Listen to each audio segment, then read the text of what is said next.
G'day mate, 40 here. So you might be asking me, 40, are there any downsides to going public with highly personal information about your life?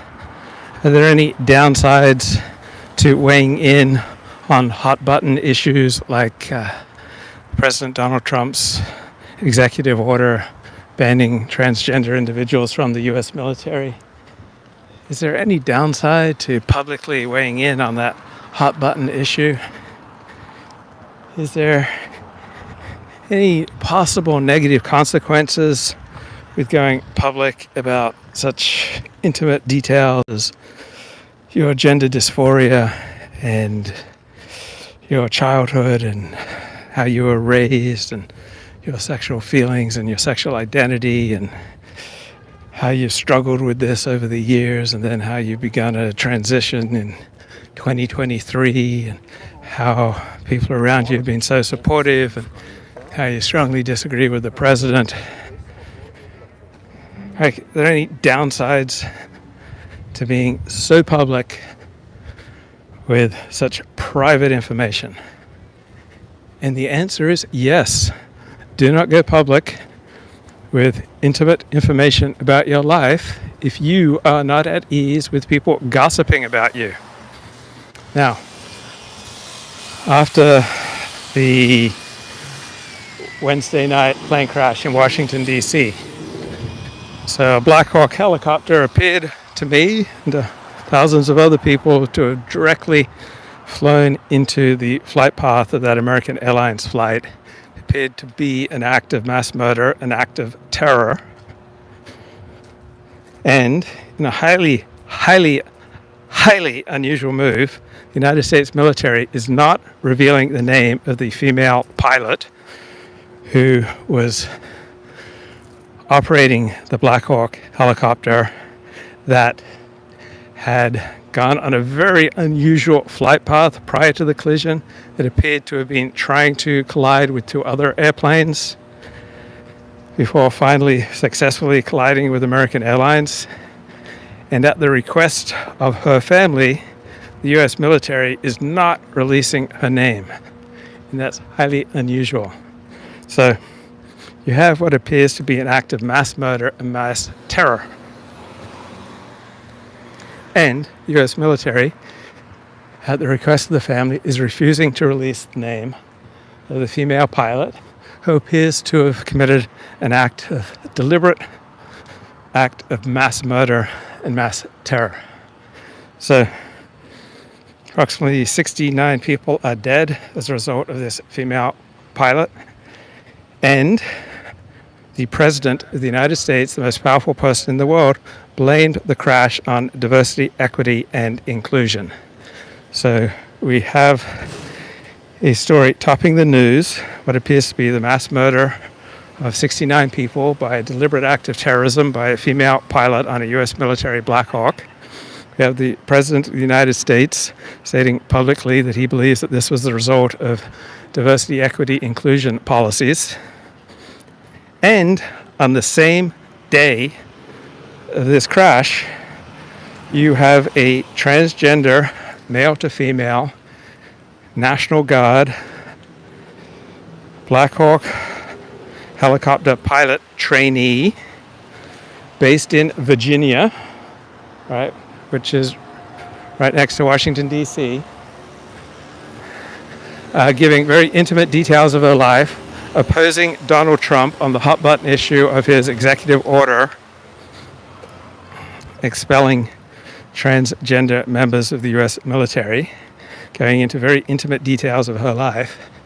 And when I look through Google, I cannot find any other Black Hawk helicopter pilot trainee giving an interview to a major show. The Michael Smerconish podcast is a major show. He's a CNN host. He's on Sirius XM. He has major figures on his show. And you have a male to female transgender pilot trainee in the National Guard talking on the Smerconish show on the day of the crash, giving all sorts of details that appear to make her a plausible candidate for being the helicopter pilot who appeared to deliberately crash into the American Airlines flight. And now, 36 hours after the accident happened, and 34 hours after numerous people are asking online, is it this person who went on the Michael Smerconish podcast? So, the male to female transgender who went on the Smerconish podcast was his media manager. Right, this is someone who is digitally savvy.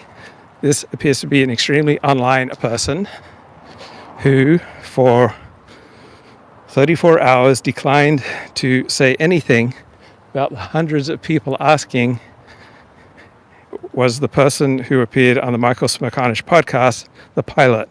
And why would people ask this question? Because the US military, in a highly unusual move, is not releasing the name of the female pilot. So in a vacuum of information, on a hot button, passionate, fascinating, frightening story, people will inevitably try to figure out for themselves what's going on. And there is only one possibility: who has sought publicity, who has sought to make the most intimate details of his life public, who has published an essay that day decrying Donald Trump's hot button executive order expelling transgender from the US military, who went on a major podcast hosted by a well-known CNN host who has major figures on his show. And you provided all sorts of details about your life, about your 500 hours of training that match with what we are told by Pete Hegseth, Secretary of Defense, that the pilot trainee on the Black Hawk helicopter had 500 hours based in Virginia. So this is a training mission, right? And so I don't know why this person who seeks publicity one moment, the only Black Hawk helicopter pilot trainee who I can find on Google who has sought publicity. So there may well be others, but they certainly don't come to mind. Right? Please correct me where I'm wrong. Where else has a Black Hawk helicopter pilot trainee sought national publicity? Weighing in on a hot button presidential executive order. So someone who has deliberately chosen to place herself in the middle of a polarizing debate and voluntarily choosing to reveal the most intimate details of her life to try to make an ideological point against the president of the newly elected president of the United States. Right? She jumped feet first into a hot button debate, and she offered up the intimate details of her own life, many of which plausibly lined up with a possible identity for this Black Hawk helicopter. And then for approximately 34 hours after people started inquiring about her online, right? 34 hours, she waits 34 hours and then comes forward and says, no, it's not me. And this is not someone who's a hermit. This is not someone who's a shrinking violet. This is not someone who can plausibly say, don't invade my privacy, because she chose to reveal the most intimate details of her life to make an ideological point against the President of the United States in a hot button national issue of the transgender serving in the US military. So when people raise the birther conspiracy theory against Barack Obama, he could have released his birth certificate. Right? After a week of that nonsense, he could have released his birth certificate, but he chose not to. He chose to allow this debate to rage for years before he finally decided to release his birth certificate. I assume he thought that it was to his advantage, that it would be discrediting of his most fervent opponents to allow them to go on and on, raising questions about his birth certificate. So he chose to allow that torrent of misinformation to go on because he thought it was to his advantage. And then after years of that, he strategically decided, now I'm finally going to release the birth certificate. So if there is a torrent of inquiries about your whereabouts, right, hundreds, thousands of people inquiring about your whereabouts because you just went on a national major show and you release intimate details about your life, and you place yourself right in the center of a hot button public controversy about transgender serving in the military, and it just so happens that many of the details that you have released about your own life plausibly line up with the possible pilot of this helicopter who appeared to be bent on a mission of mass murder. Right? You are not morally required necessarily to go public and say this is not me, but there is a price for seeking publicity, for trying to milk the private details of your own life, the most painful, intimate details of your own story, and presenting them publicly to make a political, ideological, cultural, national, military point.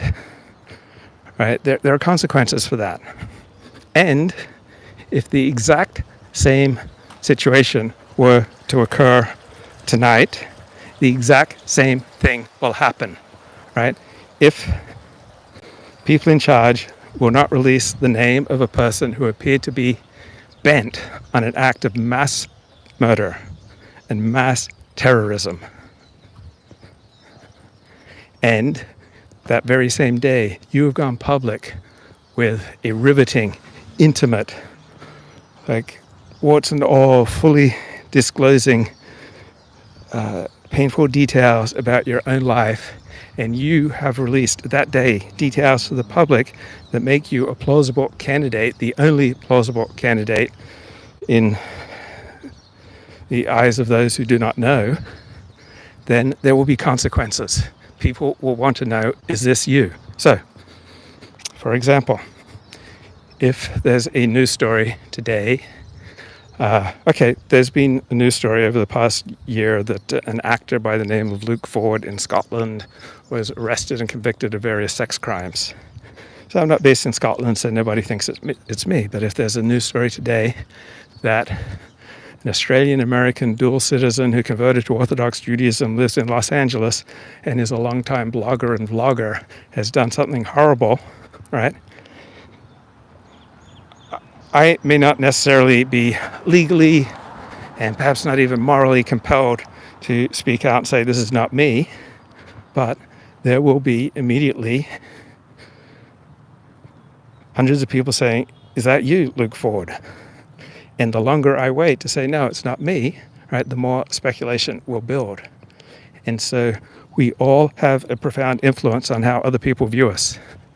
If this particular transgender National Guard helicopter, Black Hawk helicopter trainee had not gone public on the Michael Smerconish show to try to take down the president, if she had not publicly tried to engage in this hot button issue, if she had chosen to not go public with the most intimate details of her life, if she had not tried to use the most painful, intimate details of her life to score political points, she had not gone up against the President of the United States on an issue that divides America, if she had not sought publicity, she had not that very day, right, gone public, right, she would not have been in a national conversation. There is a downside to making the most intimate details of your life public. There is a downside to engaging in hot button issues. There is a downside for releasing details to the public that make you plausible in the eyes of thousands of people as a possible pilot who may have done something horrible, right? And you choose not to say anything because for whatever reason you want to milk possibly victimhood points of having being wrongly accused. Right? There's a price to pay. And so don't go public with the intimate details of your life if you don't want people gossiping about you. You release private details that plausibly line up with the perpetrator of some horrible terrorist attack that claimed the lives of about 70 people, then there's a price to pay. And if you don't immediately rebut these speculations, then the price that you will pay, it will rise and rise and rise and rise. And this is inevitable. This is not going to change. There is no solution. Right? In no world will the perpetrator of some horrible mass casualty, mass terror event whose name is withheld from the public, in no world will there fail to be speculation about the identity of that person.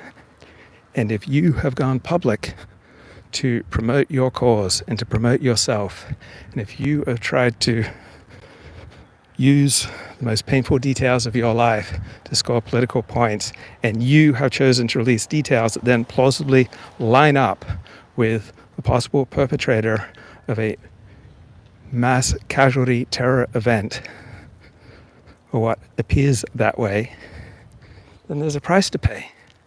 So don't go public on hot button issues. Don't go public on anything if you are not okay with people gossiping about you. If you're not okay with people speculating about you, don't go public. Don't appear on national shows. Don't publish essays revealing the most painful, intimate details of your life to try to score political points. There is a price to be paid for engaging in hot button activism. Right? For every public action, there is a reaction. I suspect for every private action, there is a reaction as well. So I have no desire to add to the pain of this particular person. I suspect she now regrets her decision to go public. But this will not change. The facts will not change.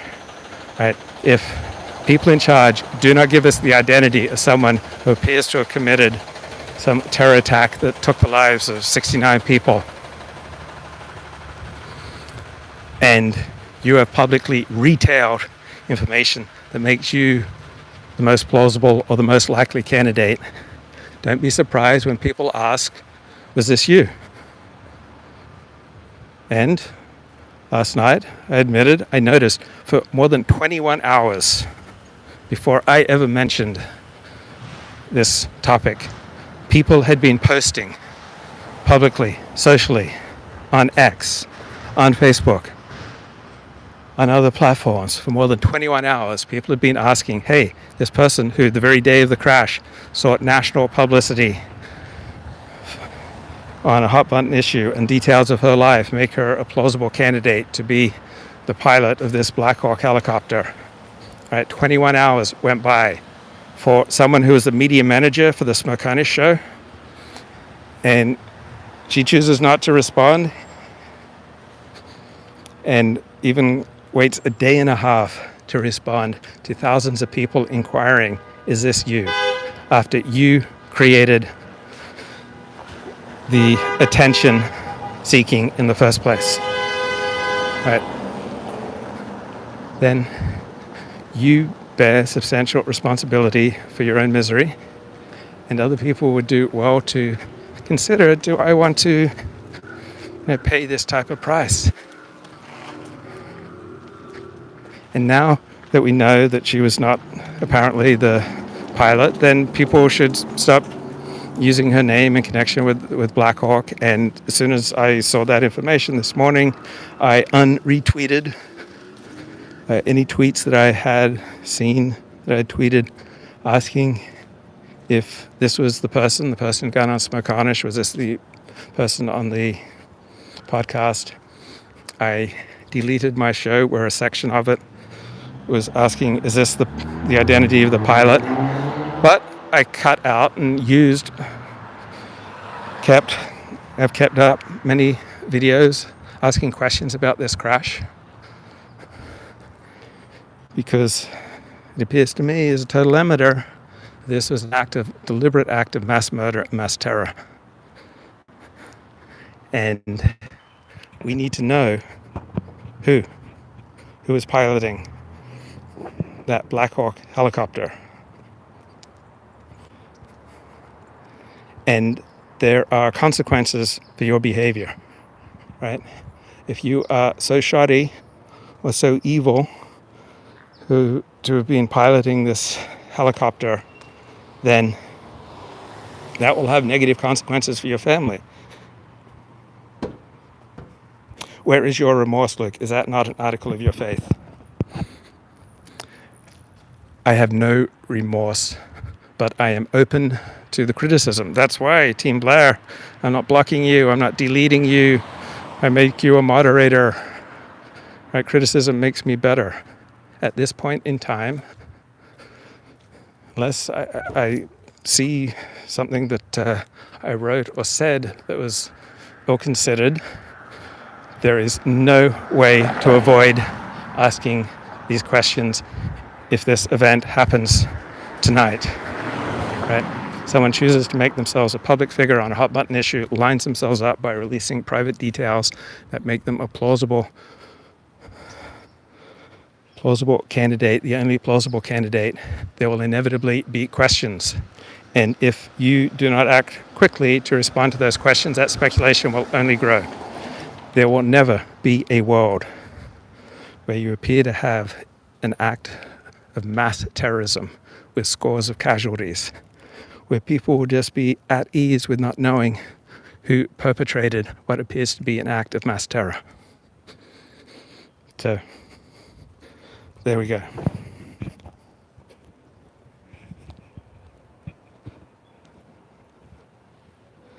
You are projecting the price paid will be yours and loss of reputation. Fine.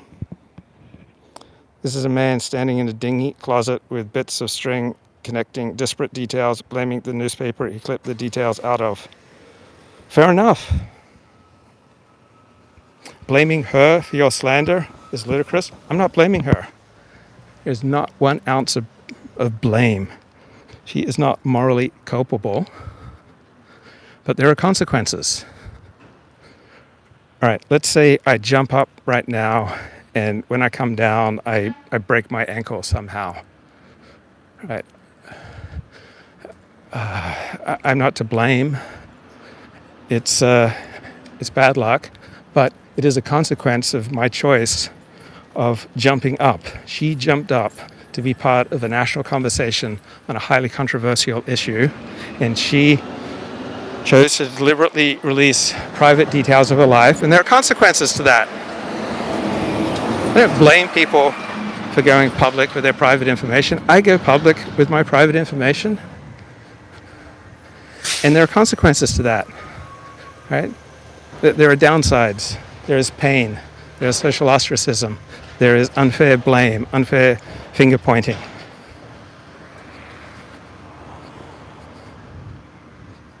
For all I know, this particular person who was on this McConnell show Wednesday is a great American, a great human being, highly ethical, has led an upstanding life.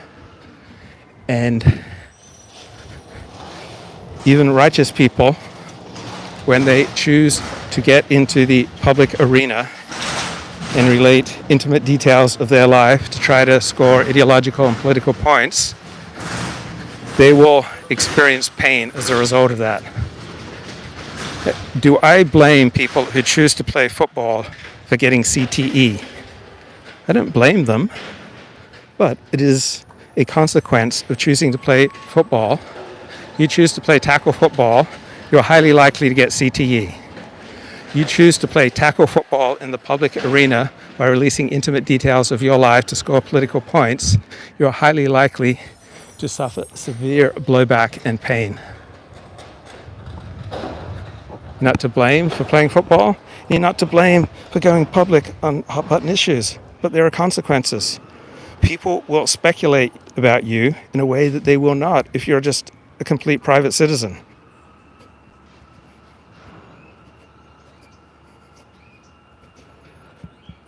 Now, Mark Halperin on the morning show today, said he had spent an hour and a half that morning trying to research who the female pilot was of the Black Hawk helicopter. And he played video that demonstrated that it appeared that the Black Hawk helicopter was deliberately engaged in an act of mass murder and mass terror. And Halperin says it's highly unusual that they have not released the name of the female pilot. And he spent 90 minutes trying to research the topic, and he noted that there was a lot of speculation online, which was inevitable because those who know the identity of the female pilot are not releasing it.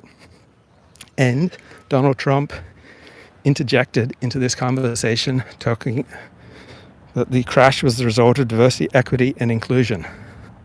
So given the context, right, this will repeat again and again and again. You have the United States President weighing in on a hot button controversial issue. You have what appears to be a deliberate act of mass terror. You have the president saying this act of mass terror or mass casualty event is the result of diversity, equity, and inclusion. You then have a plausible candidate who offers up details of her life and service that make him a plausible candidate. And you have someone weighing in on a national show, retailing the most intimate details of their life to try to make a moral and political and cultural and military point.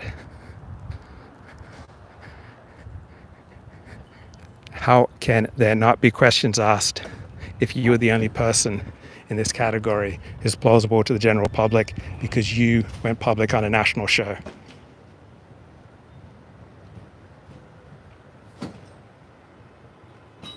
They may be having a hard time making a death notification given how incompetent the new administration is. They're having no time making a death notification. The family knows they're withholding the name at the request of the family. This is highly, highly, highly, highly, highly unusual. The family requested that the female pilot's name not be used as a consequence of the United States military acceding to this highly unusual request and deciding not to release the name.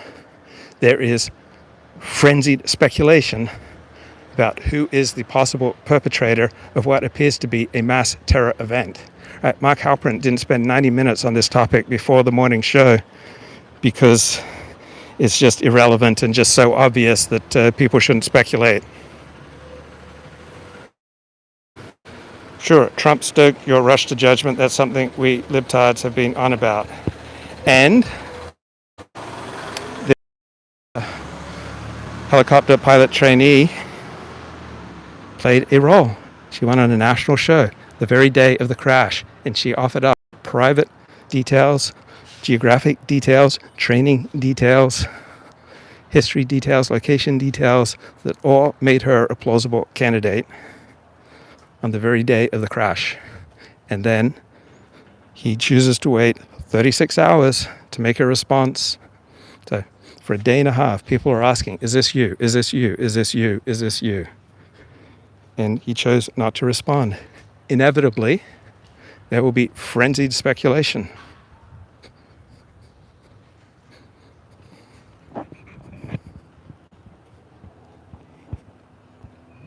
Who reported what you're saying, that the family hushed up the notice? NPR reported this about 3 hours ago. So look at the NPR story. Just research the story. The family's been notified. The family requested that the female pilot's name not be publicly released. And this is highly, highly, highly unusual.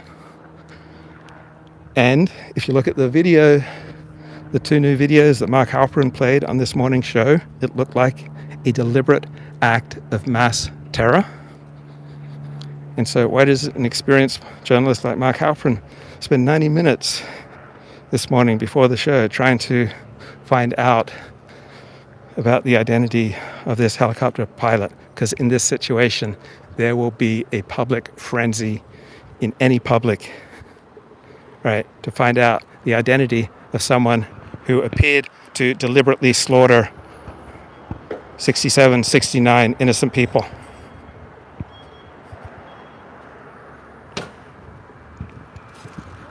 Now, I wear a yarmulke, and there are some people who feel uncomfortable around me because I wear a yarmulke. And in my way of looking at the world, it is incumbent on me to try to do what I can to make them feel comfortable, right? I try not to carry my religion heavily. So in social gatherings, in the workplace, I don't expect other people to bend to my requirements of my religion. I don't expect a boss or a social setting to have kosher food. I don't expect them to change the date, the time of their gatherings, right? It's on me. And so sometimes people feel uncomfortable around somebody with visible handicap, or someone in a wheelchair, or someone with some kind of disability. And from my particular hero system, it is incumbent on the person who is a source of discomfort for others, or who if you are a fevered object of speculation. In my hero system, you should do everything that you can to put other people at ease. In my hero system, we should all be doing everything we can to put other people at ease. And when we allow people to feel uncomfortable, and when we allow other people to be consumed with feverish speculation about us, and we have an easy, amenable option of putting them at ease and removing their discomfort and their fevered speculation, from the perspective of my moral system, you should do all that you can. So if a Luke Ford with my details was publicly inquired about as the possible perpetrator of some horrible mass terror event, I would rush to say it's not me and provide evidence that it's not me, because I feel that I have a moral obligation to remove other people's discomfort and state of anxiety if that is possible. So if you're a Muslim and you wear dominantly, if you wear particular Muslim paraphernalia and you notice that some people feel uncomfortable, then if you have the ability to remove that discomfort, you should do so. Right? If in your workplace it is widely speculated that you did something horrible, then you should tell people, no, it was not me. And if you can, provide evidence that it was not you. Mark Furman, right? The LAPD cop who was castigated as some massive racist during the trial of O.J. Simpson, was called back a second time to testify because there was evidence that made it appear the first time he testified he was lying. And so he didn't know how to handle the situation, and apparently he was getting no support from the lead prosecutors in the case. And so he hired his own attorney. He told him to take the fifth, which is highly unusual. And so when the defense asked him, did you tamper with evidence? Did you plant evidence? He said, I plead the fifth. So from my perspective, not being a lawyer, but from my perspective, that was a bad choice by Mark Furman. He should not have allowed people to speculate that he planted evidence, that he tampered with evidence, if he could easily make a strong case that he didn't. Right? To me, Mark Furman had a responsibility to confront the questions in that trial, because the guilt of O.J. Simpson was so apparent, and it was necessary for him to speak up. So, for example, Mark Furman was asked in his first line of questioning, do you use the N-word in the last 10 years? And he said no. Now, apparently Mark Furman had used the N-word while helping a friend who was a screenwriter create a dramatic cop character who used the N-word. So I could understand why Mark Furman might feel this wasn't me. I was playing a character on these tapes, trying to create a dramatic story for my friend, a screenwriter, and I was playing a racist cop character, and I was trying to juice and create excitement and drama for my friend, the screenwriter. And so I did not consider that me using the N-word. Let's say that I was an actor and I was hired to play a role, and part of my role was to say the N-word, right? And this occurred 9 years ago. And then I testified that I had not used the N-word in 10 years, right? Because that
here's how you right-wingers are working currently. Something bad happens. Let's blame any involved non-white cis males in the name of DEI skepticism. That's the world you're making on your side. It's a very strong criticism, Team Blair. And I don't know if it was you, but someone popped onto one of my streams a few weeks ago and says, Luke, you've got certain strongly felt opinions about the world, and then you follow the news and you just look for opportunities to extol the virtue and clarity of your previously held opinions. And that's all you do. And I thought, wow, that's a really good critique. You're not uncomfortable enough, Luke. You need to start traveling with a Confederate flag on your shoulder. A man in a new yoga space might take a spot in the front row out of respect. You're currently sure that if there was a suicidal attack, it had to have been a female unnamed pilot. Why suspect the female of all people? Because, according to numerous news reports, such as from NPR, it was a female pilot who was operating the Black Hawk helicopter. That's not me. That's the mainstream news media.